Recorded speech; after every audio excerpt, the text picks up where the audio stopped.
morning students, welcome in this video class for class 8th mathematics chapter 4 practical geometry exercise 4.1 some number देखिए fourth rhombus. हमें क्या बनाना है?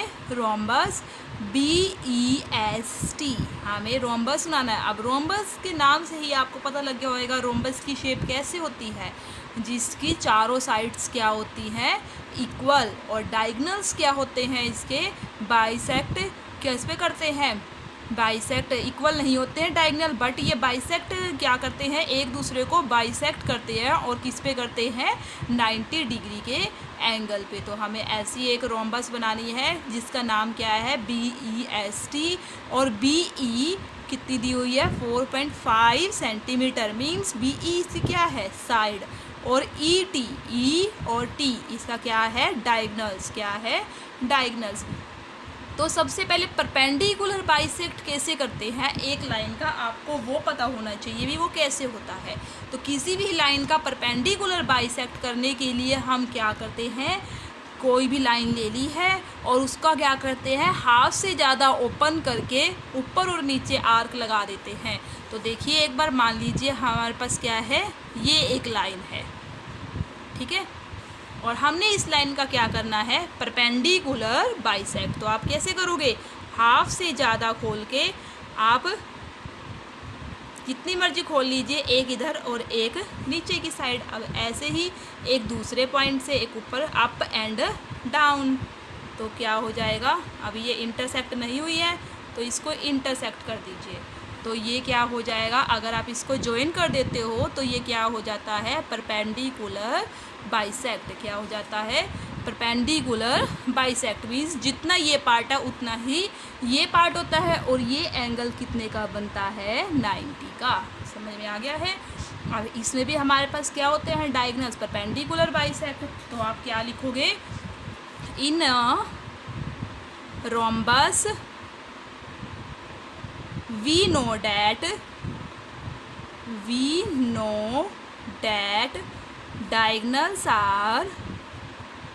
diagonals are perpendicular bisect। Diagonals equal नहीं होते, bisect. एक diagonal दूसरे को क्या करता है? बाइसेक्ट करता है, इक्वल पार्ट में डिवाइड करता है। अब हमें एक डायगोनल पता है, इसका क्या पता है? ET कितना पता है आपको? 6 सेंटीमीटर। तो हमने ET को कितने सेंटीमीटर ले लिया है? 6 सेंटीमीटर। ET कितनी ले ली है आपने? 6, 0 से लेके 6 तक। समझ में आ गया है? एक लाइन हमने ड्रॉ कर ली है, ठीक है। और इसको नाम दे दिया है आपने E और T, ठीक है। अब क्या है? हमने इसका परपेंडिकुलर बाइसेक्ट। मीन्स हाफ से ज़्यादा। ये हाफ से ज़्यादा है ही आपकी, देखिए दिख रही है आपको हाफ से ज़्यादा। तो एक ऊपर की साइड और एक डाउन, इतनी ही खोल के आपने एक नीचे की साइड आर्क लगा दी। और फिर दूसरे पॉइंट से एक अप और एक डाउन। अगर इनका इंटरसेक्टिंग पॉइंट नहीं मिला तो आप दूसरी पे जाके फिर इसको आगे साइड कर दीजिए। तो ये इसके क्या हो गया है? Perpendicular bisect. क्या हो गया है? परपेंडिकुलर बाइसेक्ट, ठीक है। अब ये 90 पे। मीन्स अभी तो हमें क्या पता लगा है? भी ये कितना है? एक डायगोनल्स पता था ना, 6 सेंटीमीटर। और हमने क्या कर दिया? इसके परपेंडिकुलर बाइसेक्ट बना दिया है। अब हमें पता है साइड कितनी गिवन है? BE कितनी है? 4.5। तो E से, अब BEST थी ना, B हमारे पास यहाँ पे आ जाएगा EST। तो B से लेके E तक या फिर E से B तक कितने की आर्क लगाएंगे? 4.5। तो अपने कंपास को पहले ओपन कर लीजिए। 4.5 सेंटीमीटर, ठीक है। तो यहाँ से पहले 4.5 एक इधर से लगा दी है और ये भी यहाँ से भी क्या लगा दी है? 4.5। क्योंकि हमारे पास सारी साइड्स क्या होती हैं? इक्वल होती है। तो जितनी ये साइड होएगी उतनी ही ये साइड, और उतनी ही ये साइड, और उतनी ही ये साइड। तो 4.5 हमने ऐसे ही डाउन में यहाँ से भी लगा दी है और 4.5 हमने यहाँ से भी लगा दी है। समझ में आ गया है? 4.5 लगा दी। तो अब जैसे ही इसको ज्वाइन करोगे, इसको और इसको, तो ये कितने की थी? 4.5। और फिर क्या करोगे? इसको और इसको क्या कर दोगे, ज्वाइन, और फिर इसको और इसको ज्वाइन कर दोगे, फिर ये इसको और इसे ज्वाइन कर दोगे। और ये सारी साइड्स की लेंथ कितनी आई है, 4.5 सेंटीमीटर। फिर ये भी 4.5 सेंटीमीटर, ये भी 4.5 सेंटीमीटर, 4.5 सेंटीमीटर। अब देखिए डायगनल्स, ये डायगनल्स क्या है, परपेंडिकुलर, और ये सारी क्या है, इक्वल। तो ये कौन सी शेप बन गई है, रोम्बस। क्या बन गई है, रोम्बस। समझ में आ गया है कैसे करेंगे इसको। और अब इसकी अगर कंस्ट्रक्शन लिखनी है तो आप कैसे लिखोगे, सबसे पहले हमने क्या लिया है, और इसको नाम भी दे दीजिए। ये पॉइंट के हमने नाम नहीं दिए हैं, कौन से नाम हैं ये इसके, BEST, BEST। समझ में आ गया है। सबसे पहले हमने क्या किया है, एक लाइन ली है, कौन सी, ET, take a line, take a line ET 6 centimetre. उसके बाद हमने क्या किया है, perpendicular bisect of ET, take a perpendicular bisect किसका, ऑफ ET का हमने क्या ले लिया, परपेंडिकुलर बाइसेक्ट। अब उसके बाद जो ये लाइन हुई है, ये लाइन आएगी आपके पास। फिर हमने क्या करा, E से और T से कितने की, 4.5 सेंटीमीटर की आर्क लगाई है, up and down.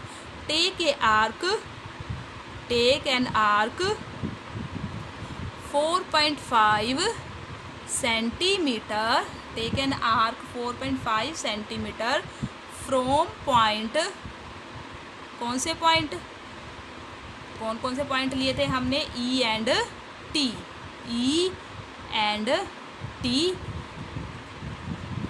Up and down. Take an arc 4.5 centimetre from point E and T, और कहाँ पे, up and down. Now we get intersecting arc कह दीजिए, या फिर क्या कह दिया, या यहाँ पे लिख रही हूँ इसके बाद में, या पॉइंट, कौन से पॉइंट, B एंड S। उसके बाद हमने क्या किया, BE को BE, BT, और फिर ES और TS को क्या कर दिया, ज्वाइन। ठीक है, उसके बाद हमें क्या मिल गया, BEST इज अ रोम्बस। क्या बन गया है, एक रोम्बस। समझ में आ गया है। क्या है, आपको सबसे पहले डायगोनल लेना है, उसको क्या करना है, बाइसेक्ट करना है, फिर यहाँ से ये साइड पे, और फिर इसको ज्वाइन कर देंगे। अब इसी से ही रिलेटेड एक सम मैं आपको करने के लिए दे रही हूँ, और आप इसको फेयर नोटबुक पे ही करोगे, एक्स्ट्रा सम लिख के 4.1 के बाद। ठीक है, तो देखिए एक्स्ट्रा सम में रोम्बस बनानी है आपको, जिसका नाम है ABCD। क्या नाम है, ABCD। AB कितने सेंटीमीटर है आपके पास, 5 सेंटीमीटर, और BD क्या है, 6 सेंटीमीटर। अब देखिए AB क्या है आपके पास, साइड, क्या है, साइड। ठीक है, और BD क्या है आपके पास, 6 सेंटीमीटर। कितने सेंटीमीटर है, 6। ये क्या है आपके पास, डायगनल्स। तो पहले आप सबसे पहले BD लोगे, और फिर उसका क्या करोगे, परपेंडिकुलर बाइसेक्ट करोगे, फिर लाइन ड्रॉ कर दोगे। उसके बाद जो B और D है ना, B से आप 5 सेंटीमीटर की आर्क लोगे, और D से ही 5 सेंटीमीटर की आर्क लोगे, अप एंड डाउन। तो उसको आप ज्वाइन कर दोगे, तो आपके पास क्या आ जाएगा, रोम्बस। और आप इस सम को फेयर नोटबुक पे करोगे। आज के लिए इतना ही। Thank you, have a nice day.